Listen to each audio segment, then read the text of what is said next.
la santé publique, champ dans lequel on évolue tous ici, est au carrefour des transitions, alors qu'elle soit environnementale, numérique, de santé, sociale. Et donc, il y a un enjeu à ce qu'on puisse agir collectivement dès la racine.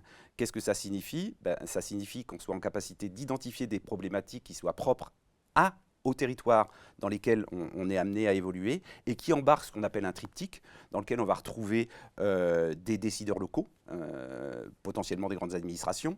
On va retrouver aussi de la représentation citoyenne, alors que ce soit sous forme d'associations ou de syndicats, et puis, bien évidemment, le monde de la recherche.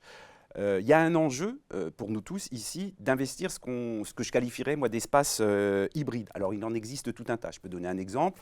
Il y a un dispositif qui s'appelle Dispositif interrégional de recherche et d'évaluation en santé qui embarque à la fois le monde de la recherche et les ARS et qui identifie des problématiques propres au territoire. Il y a aussi tout un tas de plateformes de co-recherche qui se mettent en place sur les territoires et ça, suite à la mise en place d'un label Science avec et pour la société qui embarque tout un tas d'acteurs. Et il y a aussi d'autres espaces qu'il est intéressant d'investir. Au premier rang d'école, on va trouver les chaires, les fondations, etc. Il faut savoir qu'on est maintenant quand même dans un cadre favorable, une sorte d'alignement des planètes, c'est-à-dire qu'on se rend compte que ce type d'approche, que ce soit au niveau des métropoles, de la région, au niveau national, mais aussi au niveau européen, ce sont des nouvelles façons de concevoir et de penser l'action qui sont soutenues et accompagnées. Et tout ça, au bout du bout, a aussi un impact qu'il est intéressant de souligner, c'est que ça suppose aussi de penser de nouvelles formes de professionnalisation. Et les professionnalisations en question renvoient à des actions d'intermédiation. On a besoin d'une vision ascendante et décentralisée. Donc Solicare Bresse pourrait expérimenter cette vision ascendante, décentralisée du social. Une première initiative que pourrait prendre par exemple Solicare Bresse, c'est avec la région, avec les départements, avec les grandes agglomérations, de créer une conférence régionale des affaires sociales qui permettrait, dans un monde qui est extrêmement fragmenté sur le plan des compétences. Pour gérer le social, le médico-social, la santé, c'est une pluralité d'acteurs, une véritable armée mexicaine.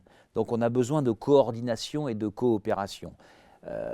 Solicare Bresse pourrait être à l'initiative d'une plateforme régionale qui chercherait à faire plus de coopération, plus de coordination. Et puis, deuxième expérimentation que pourrait peut-être porter Solicare Bresse, c'est à l'échelle locale, à l'échelle des communes, d'essayer là aussi de mettre en lien l'ensemble des acteurs, qui soient associatifs, qui soient des collectifs de citoyens, qui soient des bénévoles et qui soient des donneurs d'ordre, pour essayer à l'échelle locale, là aussi, d'avoir une vision plus coordonnée, plus inclusive, afin de prendre en charge toutes les vulnérabilités qui apparaissent dans le dernier kilomètre de l'action publique. Donc à l'échelle régionale, à l'échelle locale, je pense que le Solicare Bresse peut être une véritable plateforme où les bonnes pratiques peuvent être capitalisées et expérimentées. Alors pour moi, je pense qu'il faut réellement rapprocher santé et solidarité, qui aujourd'hui sont des domaines qui parfois ne cohabitent pas vraiment ensemble. De mon point de vue d'enseignante, la formation est réellement une clé. Qu'elle soit en formation initiale pour les étudiants qui veulent se former à une profession, ou pour les professionnels de soins en activité avec la formation tout au long de la vie. Le but serait en effet de réaliser, de les faire travailler ensemble, que ce soit ces étudiants ou ces professionnels, en se tournant et en mettant au centre le citoyen. Alors on a des approches pédagogiques aujourd'hui qui peuvent être vraiment très intéressantes, en faisant participer les citoyens à la formation justement pour que les professionnels puissent s'adapter à leurs besoins. On peut également demander aux professionnels eux-mêmes d'intervenir et de pouvoir former leurs futurs collègues.